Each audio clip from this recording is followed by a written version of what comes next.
Well, welcome to another video help guide, and this one is all about help itself. It's how to get help on Canvas. Now, not that I want Canvas to do my job for me, but it has got a help guide that I think is second to none. And what's more, the guide is written and supported by people who are using Canvas mainly in schools. So let me start and take you through the comprehensive features that are here.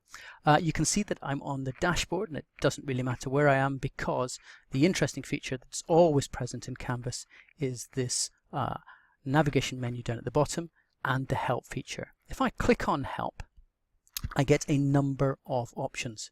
The first one is really interesting because actually it's aimed at those people who are running the Canvas courses themselves, mainly teachers.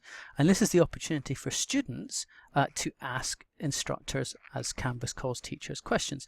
I suppose it might not just be instructors, but the questions go to anybody who manages the course. And if I click on this option, I can select the particular course that I might be having an issue with, like physics. And I can then type in a message and press send. And this will be sent to any teacher or teaching assistant that has that role within the course. That probably needs to be managed by students so it does not go overboard. By the way, the message will go into your discussions area here, your inbox area here. So that's the first feature, mainly aimed at students. The second feature of help is the Canvas guides. Now, the Canvas guides are absolutely astonishing, and if you click on that link, it will take you directly to it. There's a very handy help feature where you can actually click on and search for the guides. So, for example, if I was looking at rubrics, I can type in the word rubrics like this, wait a short moment, and then Canvas is searched and finds a list of every single help guide that features the word rubric, and you can see we've got a title and a brief explanation.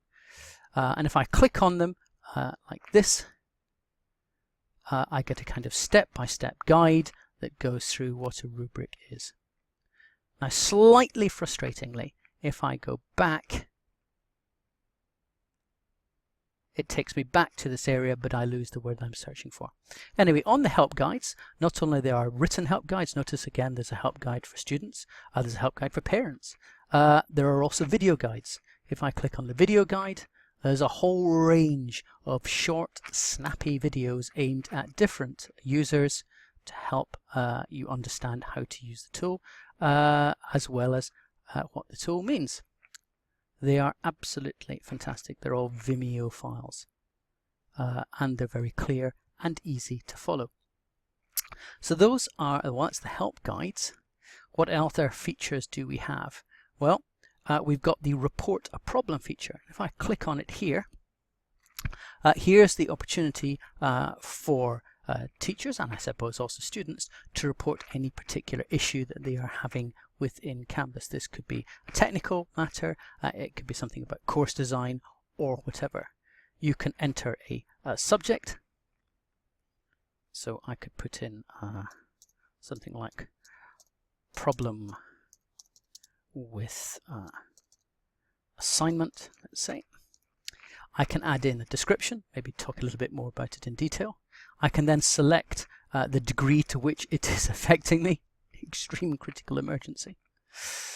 Could be a casual question like this.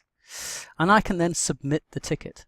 And when I submit the ticket, myself and Sue and Michael will get notice of the ticket, and we can go in and have a look at the ticket and respond. But because we've taken out what's called Tier 1 support, we also have Canvas working for us. And don't be surprised if within an hour or so you will get a message back in your inbox and also in your email that answers that problem. It may well be a link to a particular support area, it may well be a description. If they can't solve it, they'll pass it further on up. So that's a really useful feature. The next one is Ask the Community. Now, as I said before, the Canvas community is made up mainly of educators, teachers through all ages, primary, secondary and tertiary. And this is an amazing feature. This is a contributed area where people have voluntarily given up their time to ask questions, produce resources, help guides. If I, again, just like the previous one, click on it, I can type in a word. Let's type in the word, say, badges. Let it go for a moment, and you can see there are a number of different features that come up. Notice that these are slightly different from before because there are posts, there are documents, this is a webinar that you could go and attend. These are ideas that people have suggested in the community that they want you to vote for, and there are even videos as well too. So this is an amazing feature of Canvas, lots and lots of resources and support. If I go back, actually if I just delete that and go back, you'll also notice the Canvas guides are here as well. You can also go and look at particular resources. You can click on and start your own discussion if you wish. You can even ask a new question. You can go and read questions that are going on. You can go to within the discussion groups and search them too. It's an amazing, amazing tool. So the last one is to submit a feature idea. If you've got any ideas at all that you think could improve Canvas, you can click on it and it will take you to this area where ideas and features are submitted. And Canvas has got a very positive way of submitting, of coming up with ideas, listening to the community, sharing ideas that go to voting and are passed on and discussed. And lots of new features within Canvas have come from the education community. So that's a kind of whistle-stop tour through the help features within Canvas. Please spend some time using them and looking through them. They are absolutely fantastic and they have helped me out incredibly when learning how to use Canvas myself.